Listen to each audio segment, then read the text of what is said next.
السلام عليكم ورحمة الله وبركاته. معاكم المهندس أحمد فتحي. إن شاء الله هنتكلم على شغل الأساس والديكور. ننتظر بس دقيقة كده لغاية ما الناس تفتح.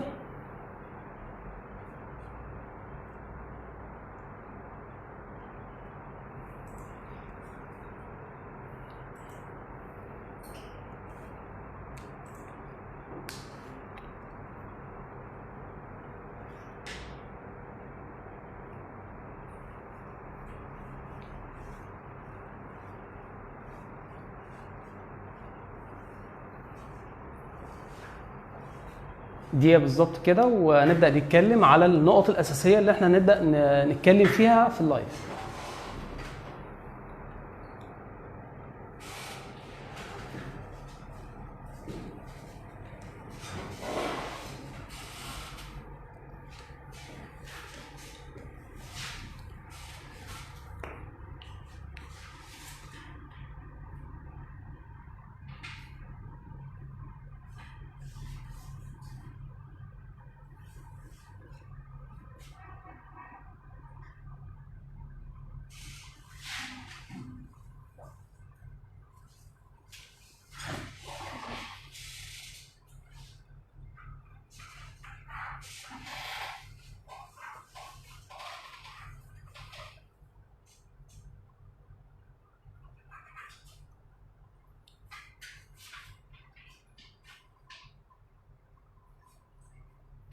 طيب هنبدأ كده إن شاء الله على طول. طيب النقط الأساسية اللي احنا هنتكلم فيها، أول حاجة هنتكلم على البرامج اللي احنا بنستخدمها في شغل الديكور والأساس.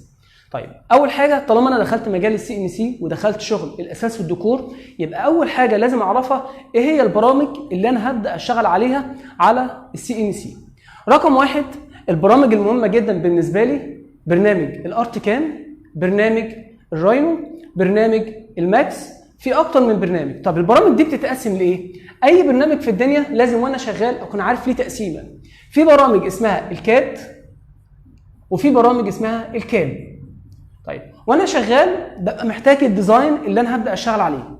فالبرامج اللي انا محتاجها لشغل الديزاين احنا بنسميها الكاد ديزاين.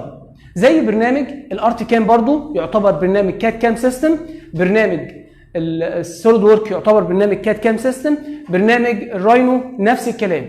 يبقى انا في البدايه لازم اكون بفرق ما بين البرامج اللي انا بشتغل عليها للكاد وبرامج الكام. فالكاد انا بصمم الرسمه بتاعتي وبعد كده ببدا اعمل لها البرمجه او البروجرامنج بتاعتها. طيب دي بالنسبه للبرامج، ويعتبر من اقوى البرامج اللي شغاله في شغل السي ان سي او البرمجه برنامج الارتكام والراينو وبرنامج الايه الماكس. طيب الحاجه الثانيه برضو، وانا داخل المشروع مشروع السي ان سي لازم اكون عارف كذا نقطه. النقطه الاساسيه نوع المكن اللي انا هتعامل معاه. المكن ده بالنسبه لي مهم جدا، لان في بعض الناس بتبقى عايزه تعمل حاجه معينه ويروح لطريقه معين ويوصل في الاخر ان المكنه دي مش هو اللي عايز ينفذ بيها الشغل ده. طيب ايه هو المكن اللي انا بشتغل بيه في شغل الاساس والديكور؟ في بالبلدي كده بمكنتين بيسموها مكنه طبليه ومكنه شوكه. المكنه الطبليه هي المكنه العاديه اللي احنا بنشتغل عليها، اللي هي السبندل بتاعك بيكون فيرتيكال، والطبليه بالنسبه لك بيكون ايه؟ هوريزونتال. اما المكنه الشوكه بالنسبه لك بيكون الشغلانه مثبته بهذا المنظر، والسبندل او التول بتاعتك بتكون عموديه عليه. لكن ده بيشتغل فيه المكنه الشوكه بتشتغل في الفور اكس، والمكنه الطبليه بتشتغل 3 اكس.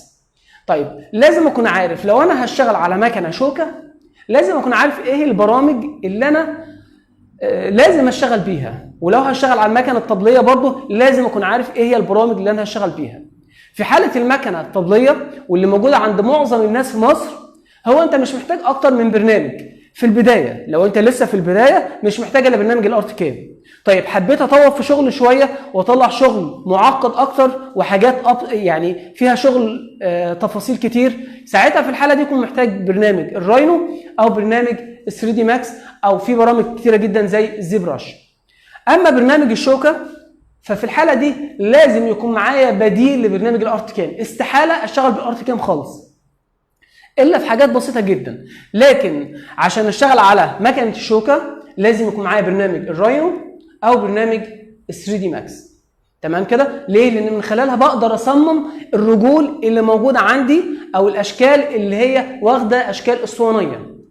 طيب ده بالنسبه لانواع المكن. فاحنا عندنا هنا مكنتين، المكنه الاولانيه قلنا المكنه اللي هي التيبل، والمكنه اللي بعد كده اللي هي الروتري او الناس بتسميها المكنه الايه؟ الشوكه.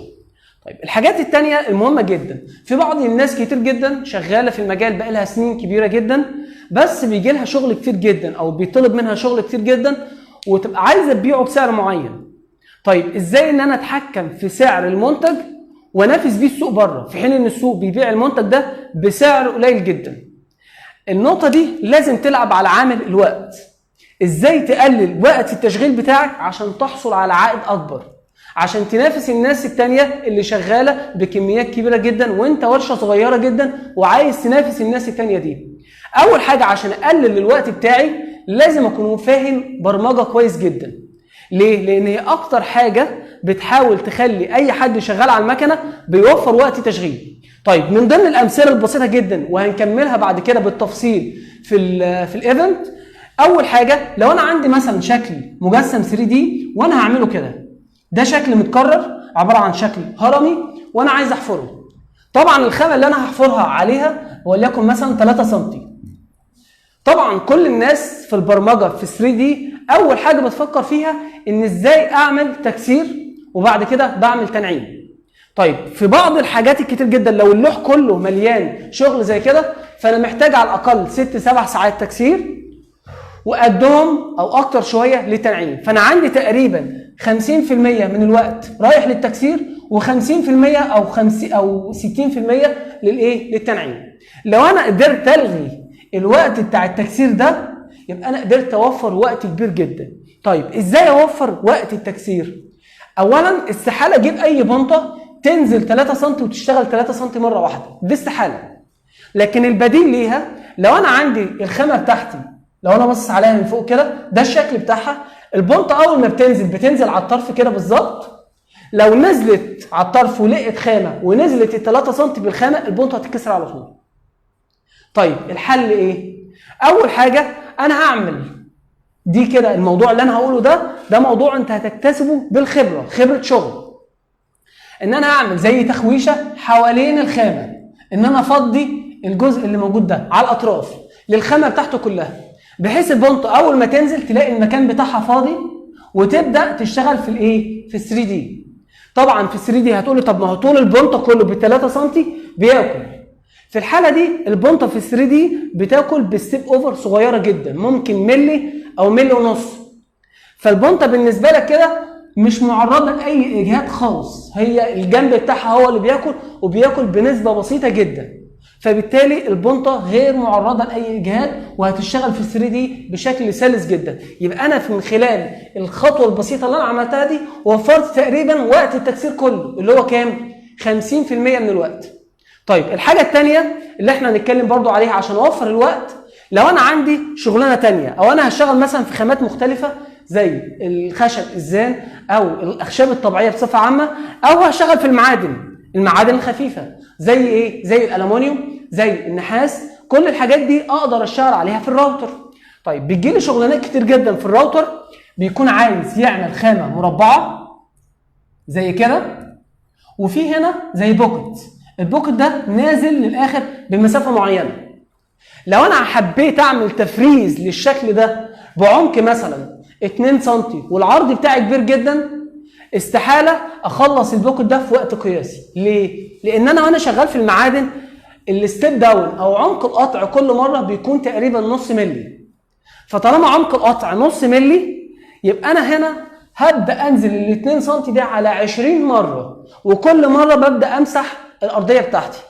لا، في طريقه موجوده مهمه جدا في الارت كام جوه الاريا كليرنس، حاجه اسمها ان انا هبدا الارضيه بتاعتي جوه الاريا كليرنس في حاجه اسمها اوفست بنختارها اللي هو طريقه الحركه بتاعتي، وجوه الاوفست في حاجه اسمها يبدا انسايد ولا اوتسايد. في ناس كتير جدا بتشوف الاثنين بس مش عارفه ايه الفرق ما بين وانا شغال في الاريا كليرنس بعمل انسايد واوتسايد. الناس كلها بتقول مش هتفرق ان انا ابدا بده او بده، لا، هو اللي حط الاوبشن ده حطه لهدف معين. لو انا هبدا انسايد فبيبدا من على الطرف هنا او يبدا من النص. لو انا خليت البدايه بتاعتي من النص هنا هتفرق معايا كتير جدا. طيب ليه؟ اولا انا عايز البنطه تنزل ال 2 سم في المعدن وتبدا تشتغل مره واحده. طبعا في ناس كتير جدا هتقول لي ازاي الخامه او البنطه هتنزل في المونيوم 2 سم مره واحده؟ ده انا بنزل نص ملي.